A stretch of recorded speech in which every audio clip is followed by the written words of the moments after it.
Dickens always felt that mankind was holding on to civilization by its fingertips, whilst the dark abyss of ignorance yawned beneath.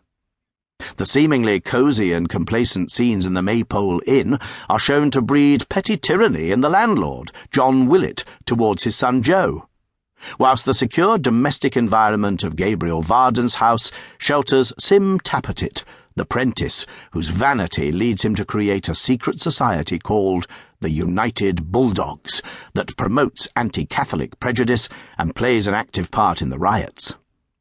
Both the Maypole and Varden's house fall victim to the mob. Safety and security are delusions to Dickens. Amongst the innocent victims sucked into the mob is the novel's eponymous hero, Barnaby, a simpleton, the holy fool of romantic literature, who is the innocent butt of the unfeeling world about him. His pet raven, Grip, seems to have more of a grip on worldly matters than his master, the bird's random quotations and demeanour making him seem at times grotesquely human. Dickens himself had a pet raven, and was fascinated by its mimicry. It cannot be said that Barnaby Rudge was a great success.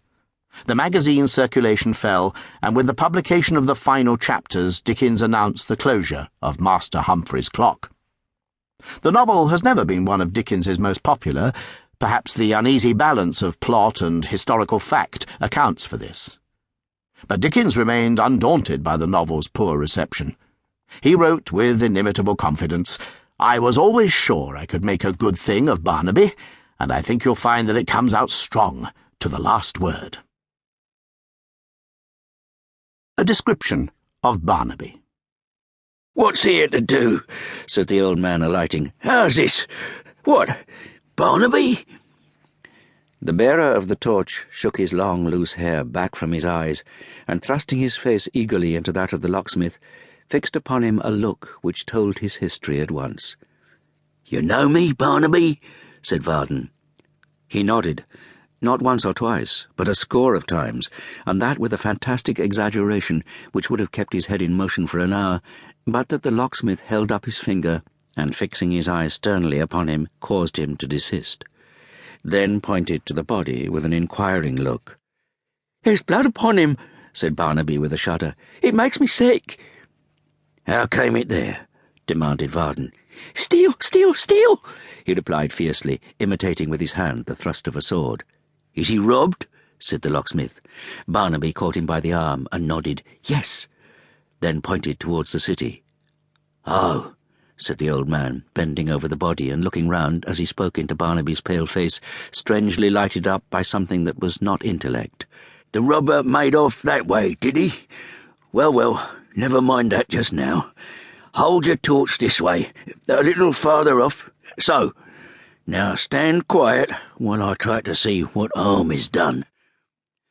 With these words he applied himself to a closer examination of the prostrate form, while Barnaby, holding the torch as he had been directed, looked on in silence, fascinated by interest or curiosity, but repelled nevertheless by some strong and secret horror which convulsed him in every nerve. As he stood, at that moment, half shrinking back and half bending forward, both his face and figure were full in the strong glare of the link, and as distinctly revealed as though it had been broad day.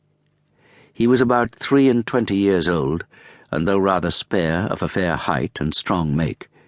His hair, of which he had a great profusion, was red, and hanging in disorder about his face and shoulders, gave to his restless looks an expression quite unearthly, enhanced by the paleness of his complexion and the glassy lustre of his large protruding eyes. Startling as his aspect was, the features were good, and there was something even plaintive in his wan and haggard aspect. But the absence of the soul is far more terrible in a living man than in a dead one, and in this unfortunate being its noblest powers were wanting. His dress was of green, clumsily trimmed here and there, apparently by his own hands, with gaudy lace, brightest where the cloth was most worn and soiled, and poorest where it was at the best. A pair of tawdry ruffles dangled at his wrists, while his throat was nearly bare. He had ornamented his hat with a cluster of peacock's feathers, but they were limp and broken, and now trailed negligently down his back. Girt to his side was the steel hilt